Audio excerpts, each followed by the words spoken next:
Hello and very warm welcome to the Tax Express. आज का ये वीडियो उन टैक्स पेयर्स के लिए बहुत ही इम्पॉर्टेंट है जिनकी इनकम बिजनेस या प्रोफेशन हेड के अंतर्गत इनकम टैक्स रिटर्न में शो की जाती है।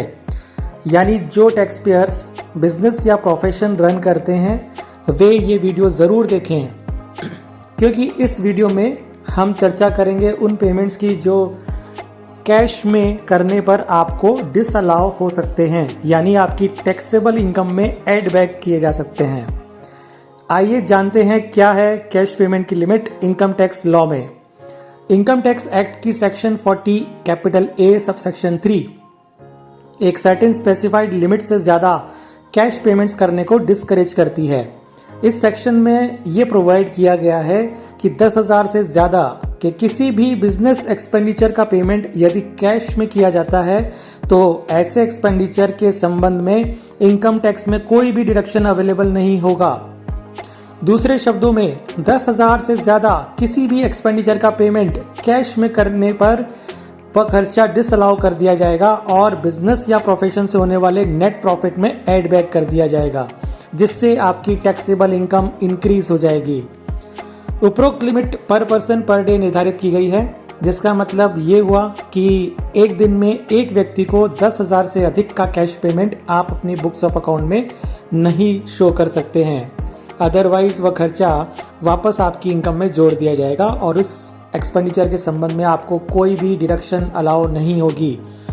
ध्यान रहे ये लिमिट सिंगल पेमेंट और एग्रीगेट पेमेंट्स दोनों पर एप्लीकेबल है, यानी अगर एक ही दिन में एक ही पर्सन को टुकड़ों में भी एक से ज्यादा पेमेंट किए जाते हैं और एग्रीगेट में उन सभी पार्ट पेमेंट्स का अमाउंट 10,000 से एक्सीड होता है तो पूरा खर्चा डिसअलाउ माना जाएगा। अब ये एक्सपेंडिचर किसी भी नेचर का हो सकता है, जैसे कि रेंट, सैलरी, एडवर्टाइजमेंट आदि। एग्जाम्पल के तौर पर मान लेते हैं कि आपका गोडाउन रेंट पर है और मंथली रेंटल 50,000 है, जो कि हर महीने की 5 तारीख तक पे किया जाता है। अब चूंकि ये एक्सपेंडिचर एक ही व्यक्ति को एक ही दिन यानी स्पेसिफाइड तारीख को किया जाना है, इसलिए इस एक्सपेंडिचर पर 10,000 की लिमिट एप्लीकेबल होगी और ये एक्सपेंडिचर केवल चेक या बैंकिंग चैनल के थ्रू ही किया जा सकता है। इस रूल के कुछ एक्सेप्शंस भी प्रोवाइड किए गए हैं। रूल 6DD में दिए गए परिस्थितियों में इस सेक्शन की मॉनेटरी लिमिट एप्लीकेबल नहीं होगी।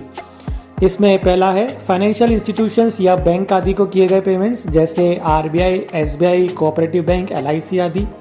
नंबर 2 गवर्नमेंट को किए गए पेमेंट्स। नंबर 3 बुक एडजस्टमेंट्स के लिए किए गए पेमेंट्स।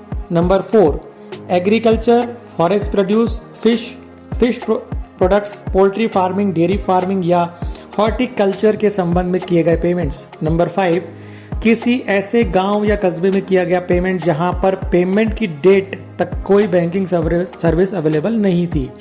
नंबर 6 एसएससी द्वारा अपने एम्प्लॉय या उसके लीगल हेयर को रिटायरमेंट, डेथ या रिट्रेंचमेंट के केस में दिया गया पेमेंट, अगर ऐसे पेमेंट का टोटल अमाउंट 50,000 से अधिक ना हो।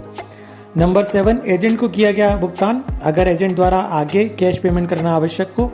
नंबर 8 एसएससी द्वारा अपने किसी एम्प्लॉय को किया गया सैलरी का भुगतान, यदि ऐसे भुगतान पर टीडीएस काटा जा चुका है और जहां पर ऐसा एम्प्लॉय शिप पर या अपने नॉर्मल प्लेस ऑफ ड्यूटी से अलग किसी स्थान पर कंटिन्यूस पीरियड ऑफ 15 डेज तक के लिए टेम्पररीली पोस्ट किया गया हो और प्लेस ऑफ पोस्टिंग पर वो कोई बैंक अकाउंट मेंटेन नहीं करता हो। तो इस तरह आपने देखा कि इनकम टैक्स लॉ में 10,000 पर पर्सन पर डे से ज्यादा का बिजनेस एक्सपेंडिचर कैश में किए जाने पर वो डिसअलाउ होगा और नेट प्रॉफिट में ऐड बैक कर दिया जाएगा, बशर्ते कि वह रूल 6DD में दी गई किसी भी एक्सेप्शन में फॉल नहीं करे। आपको ये भी बता दूं कि सेक्शन 40 सबसेक्शन 40A सबसेक्शन 3 के प्रोविजंस परचेज पर भी अप्लाई होते हैं, अतः परचेज ट्रांजेक्शन्स का पेमेंट भी पर डे पर पर्सन 10,000 से एक्सीड नहीं होना चाहिए। अब यहाँ पर एक बात और क्लियर होना जरूरी है और वो ये है कि इनकम टैक्स लॉ में प्रिजम्पटिव इनकम के provision sections 44AD and 44ADA में प्रोवाइड किए गए हैं। सेक्शन 44AD बिजनेस के केस में और सेक्शन 44ADA प्रोफेशन के केस में एप्लीकेबल होते हैं। इन सेक्शंस में अपना रिटर्न भरने वाले व्यक्तियों के लिए सेक्शन 40 कैपिटल A सबसेक्शन 3 की मॉनेटरी लिमिट्स एप्लीकेबल नहीं होंगी क्योंकि वैसे भी इन सेक्शंस में रिटर्न भरने वाले व्यक्तियों को अलग से कोई भी बिजनेस या प्रोफेशन का एक्सपेंडिचर अलाउ नहीं होता और सारे एक्सपेंडिचर्स का deduction deemed to have been claimed and allowed माना जाता है। सेक्शन 44 AD में मिनिमम 8% नेट प्रॉफिट और सेक्शन 44 ADA में मिनिमम 50% नेट प्रॉफिट डिक्लेयर करना मैंडेटरी है और इस परसेंटेज में सारे एक्सपेंडिचर पहले से इंक्लूडेड यानी डिडक्टेड माने जाते हैं।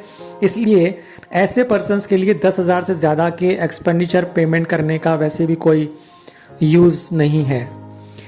तो ये थी इनकम टैक्स की इंपॉर्टेंट प्रोविजन से जुड़ी महत्वपूर्ण जानकारी। टैक्सेशन से जुड़ी ऐसी ही regular updates, knowledge, query resolutions और डिटेल एनालिसिस के लिए देखते रहिए दी टैक्स एक्सप्रेस चैनल और चैनल को सब्सक्राइब करना न भूलें। धन्यवाद।